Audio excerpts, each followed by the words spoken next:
Welcome back to ShineSnark. I'm Logan. I'm Andy.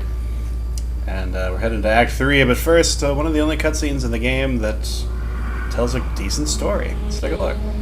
Notably, this is one of the cinematics that was released before the game was, and so as promotional material, I feel like it had more oversight as to what it was conveying, rather than the insular work of just the design team working on the story. And it's very noticeable. See, so she's got the Black Soul Stone. And what we want to do here is, we want you guys to listen to what Asmodan says, because she's going to have... Hydralisk. Was it? It looked like one. Yeah, I wouldn't put it past Blizzard. Yeah, this is clearly a different model than the one with Tyrael in that other cutscene. Yeah, maybe. I don't know. It does speaks for the audience. It's true fact. She's like, oh man, what's all this? All the texture work here is what really sets Blizzard's quality here, because look at that. Fucking all those cracks on her skin. Pores and shit. Okay, so, audience, listen carefully to what Asmodan's saying.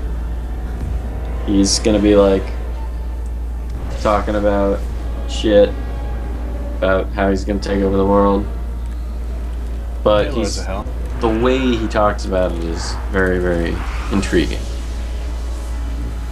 We're kind of going back on our promise here that there are no bad parts of gameplay and no good parts of story. Well, but you know, hardly any work is completely insular. They do their damn best. Look. You thought you were so clever. I don't think anyone here thinks they're clever. No. Outwitted us all. One by one, our birth. He's got a birth face.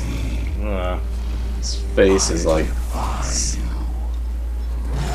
giving birth to another face. It's unpleasant. Hey, it's the crack in the wall from Doctor Who. Oh, it's getting bigger. Oh, that's not good. Universe. My army shall pour forth from the shattered mountain. Oh, you got armies. That's nice. Oh, that's cool. Can't wait to fight an army. Resistance. I'm sure we'll get to. Oh, a Mutalisk. My minions will find the stone. Oh, hey, guys, I'm sorry. Sorry I'm late. Then, at long last, It's got nipple rings the size of like Logan shall reign. doors. Robert I say door lockers, but Okay. Alright. Bad things. And... You okay? I've noticed that when I touch you, a part of my body gets rock hard. I'm not used to this. this is new. Mortal thing. But am I sick? Are you a demon? Making me all hard like a rock? Not more of your stories, Tyrael. His stories are the best. You touch him and you get an IMAX show. Oh yeah, that's true. I thought you were still talking about dicks, but that's not accurate. You actually do get to see what he saw. Actually, you get to see it in a third-person camera view, so it's even better. Yeah, I know. Imagine if touching his dick did something else. Gave you that IMAX show, and you're having sex with an angel. Touched by an angel. RoS. Show us on the doll where the angel touched you. Alright, so let me make it clear. The game does not have any good story in it. This cinematic was before the game was released. Period. So, So we got here apparently, and now we know how the defenders are doing instantly. Right. And now we have to light these signal fires. Darn it. I gotta walk down the stairs because I don't have my sword equipped. My falling sword. Okay, so let's do a little analysis of that cinematic. Why was that cinematic good? Because the things that were being discussed in the cinematic were not the only things that could be in the cinematic, interpreted from the cinematic. He was talking, he was like, you thought you were so clever and that you'd outwit it off. He was talking not to By the way, you might Leia. want to teleport to me. He was talking to both humankind and he was talking to Diablo, because Leia's Diablo. That's clever.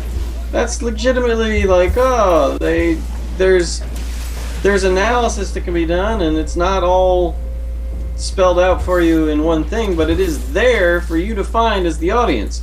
That's a story that respects you, because it's giving you details that aren't immediately apparent, but through the careful arrangement of those words, different things have been said without having to spell them out. And it's the only time in the game, really, that happens. It's not even in the game. Correct. It is a cinematic designed as promotional material for the game way before its release. And, well, that was the best part. Because, look down, if you can see, look down that cliff in the lower right side of your screen there, you've got, low-res guys from Diablo 2 fighting. You got all this fighting going on, and you're like, oh man, I'm gonna fight a war soon, this is gonna be sweet. Anthony, explode! It's gonna be so cool when I fight this war, it's gonna be great. Because look, you can see it on all sides. You go down that way, there's a war going on. You go down this way, there's a war going on. Don't mention the war. I did once, but I think I got away with it. Say, Kyle, look at this, come here, look at this, look at that. That's amazing! I want to go down there! Why can't I go down there? I want to fight down there! My Diablo 2 character wants to go down there and have a similar frame rate. That'd be pretty sweet. And if you ever want to be in the middle of that big fight, you're just going to be disappointed because you come close to it, but you never get there. So rely on fan fiction like the rest of us. It's rather tragic. Fan fiction? Yeah. Yeah, fanfiction in general. I know, I'm one of the world's only professional fanfic writers. It's true. You ever want to plug that or something? Nah. Basically everybody who could be watching this is already aware of that. Give us a little credit that we don't yet deserve. Yeah, you know. The Did you hear that? I'm a welcome sight. I love being a welcome sight.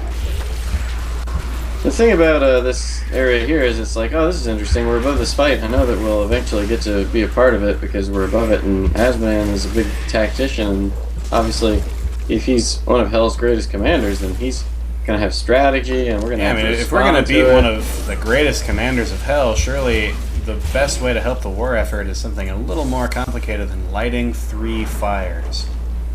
No, 5 fires. And don't call me. Sorry. And don't call me Shirley. Very good.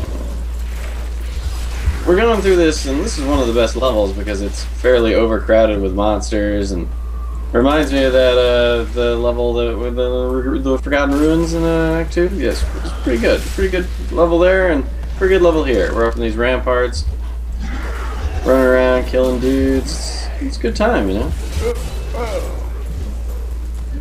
Hey, buddy. Purr.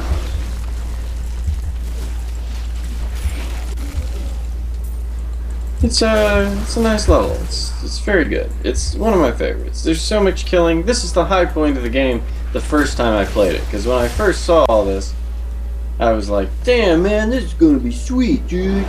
Dudes. Little did he know. You know, standing in this is really painful. I didn't know that the first time, and I once died just standing in the cracks of the floor from the catapult blast. Those things injure you like really fast. Hey bros, what's going on? You're killing everyone so quickly that I can't explode in time. I'm a little dismayed. Ease up on your murder spree so that I can murder some people, bro.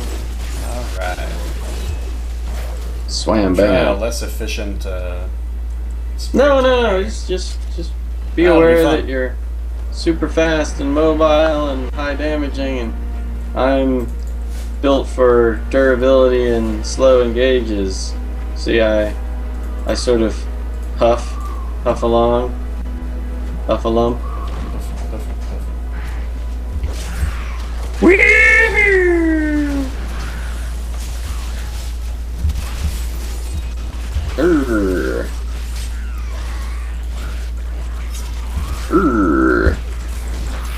This is, I mean, I gotta say, thematically is one of my favorite little areas. It's like, it's really great. There's all, like, just so much shit going on that is apropos of a desperate war, which is like what they're trying to convey with this gigantic, you know, insistence on Asmodan attacking this place and being, as the game wants to make sure we understand, it's one of he is one of Hell's greatest commanders. They really cannot get enough of telling us that. It happens quite a lot as this act progresses that he is one of the best. And keep that in mind, that as one of the best, he wants to let us know about it all the time. More on that in a bit. When we get, I mean, I guess it's like, a lot of people are like, well, he's the Lord of Sin. All the 7 deadly sins need to be manifested in him. And, I mean, if that theme were pushed more, I guess it would make more sense. But it really isn't. They sort of touch on 2 of the sins, which is great.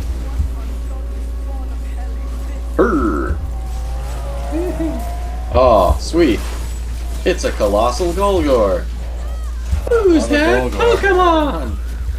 It's Golgor! Golgor. Sick! He barfs poop, and he poops barf. Everything is wrong. That's terrible. You're a welcome sight, hero. A very exciting, dynamic, and engaging interplay of events going on in this wonderful little it definitely works. Story place. The thing is, though, it works as something it isn't, which is a prelude to something greater than itself. Right. It is much better. It promises awesomeness later. Like, it is itself pretty awesome, but it also distinctly promises more awesomeness to come. And to be quite frank, this is the high point. This right here, us fighting these dudes on this rampart in the middle of a war, this is the apex level of all the involvement that we get in this little fight here. Did you find the last signal fire there, buddy? I'm on the way. When you come back here, I wanna showcase the. There's a. I'm teleporting to you. Wait, don't. I'll teleport to you. Oh, yeah, that's a good idea. I stopped. So, when you come over here,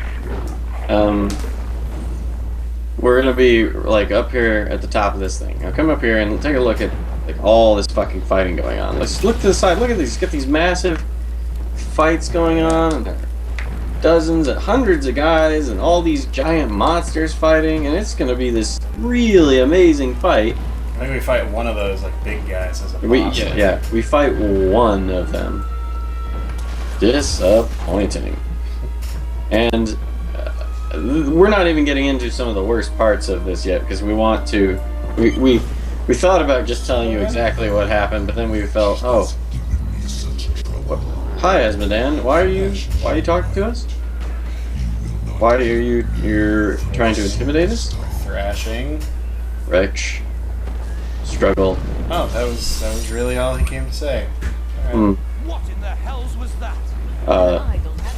That's Asmodan. That was the Hell's Belial.